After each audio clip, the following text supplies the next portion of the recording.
Halo Redes Kumparan, apa kabarnya? Semoga terus dalam keadaan baik dan sehat tentunya di masa pandemi.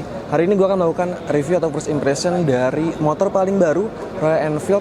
Dia adalah Royal Enfield Meteor 350 yang diposisikan sebagai motor paling terjangkau nih yang dijual Royal Enfield Indonesia saat ini.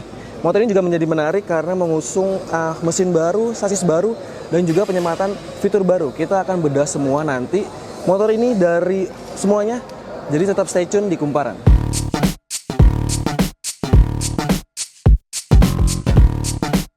Seperti biasa teman-teman, kita awali dulu dari tampilan depan nih teman-teman.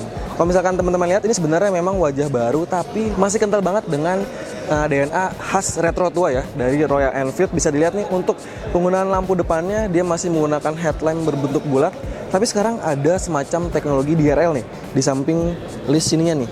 Tapi untuk penerangan lampu utama dia masih menggunakan lampu bohlam kuning biasa teman-teman. Terus juga untuk turun ke bawah sedikit nih, ini dia menggunakan jenis suspensi teleskopik cukup besar teman-teman, menjepit kiri kanannya. Lalu juga untuk rodanya berbeda dengan beberapa model Royal Enfield, dia menggunakan velg casual ya atau racing. Palangnya cukup menarik teman-teman, palangnya agak banyak nih. Dan dia juga sudah mendukung teknologi rem ABS baik depan dan belakangnya. Untuk ban depan menggunakan 100/90, sudah ban tubeless. Sementara untuk yang belakang menggunakan 140/70 dan juga sudah ban tubeless dan sudah mengusung ABS depan belakang. Desainnya memang ringkas banget, nggak banyak macam-macam. Sesuai dengan motornya, motor klasik. Ini untuk lampu belakangnya sudah mengusung LED nih teman-teman. Untuk lampu utamanya ya, lampu LED stop lamp maupun untuk lampu malamnya. Sama yang depan juga untuk lampu sennya masih mengusung bohlam biasa. Nih ada warna jingganya, memang klasik banget ya teman-teman. Terus juga untuk kaki-kaki di bagian belakang dia menggunakan suspensi ganda. Ini ulirnya cukup klasik juga karena dia menggunakan ulir warna stainless gitu ya.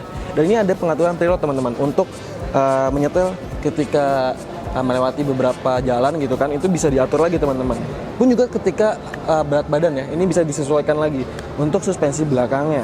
Nah karena ini motor cruiser teman-teman, motor yang memang diperuntukkan untuk touring gitu ya, pasti ada jok passengernya. Nah ketika teman-teman bawa boncengan, ini bisa dimudahkan nih karena ada pegangan behel ini nih. Ini bahannya dari besi gitu, cukup kuat. Jadi ketika teman-teman pengen boncengan gitu ya, pengen naik, kita bisa pegang di bagian sini. Ini juga berguna ketika pengen mindahin motor kiri ke kanan atau di parkiran juga sangat berguna nih.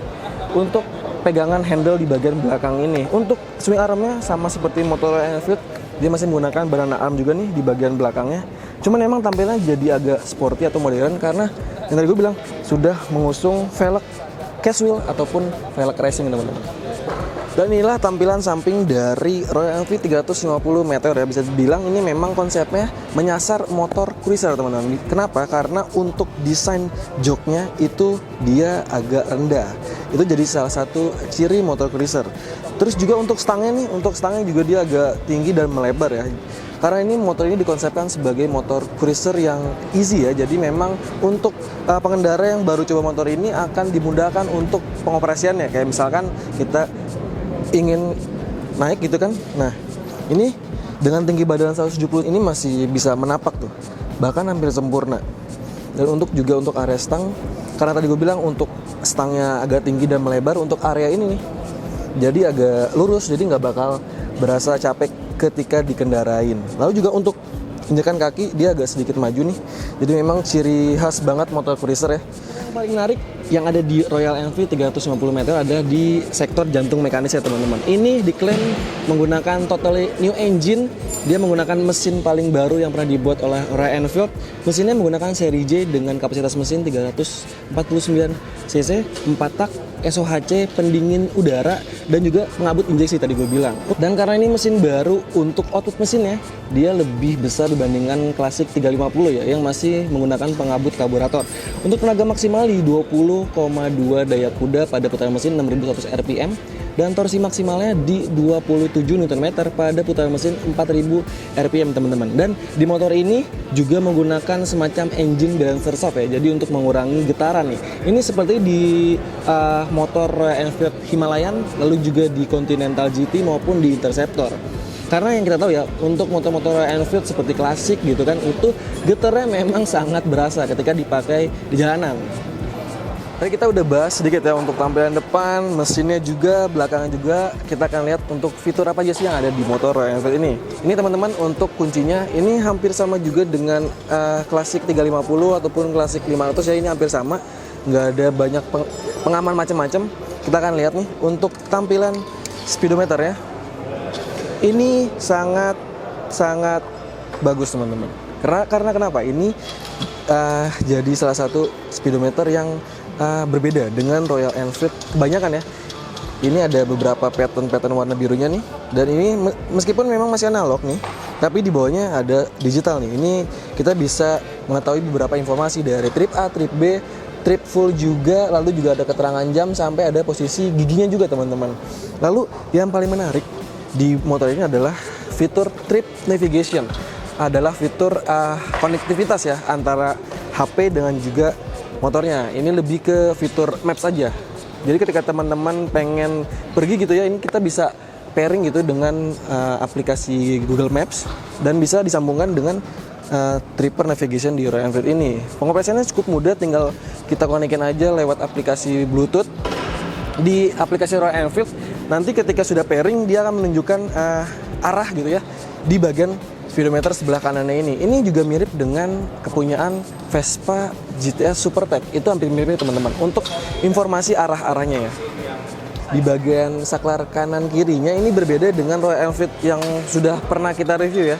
Ini dia bentuknya kayak agak-agak kayak kompor gitu. Kita tinggal ke kiri, ke kanan. Ini beda ya sama kayak engine cut off yang turun ke bawah.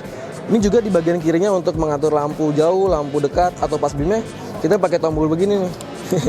Nah, jadi ketika pengen nyalain gampang teman-teman, tinggal kita putar kunci kontak ke kanan, lalu kita ituin standar dan putar nih engine-nya ke kiri.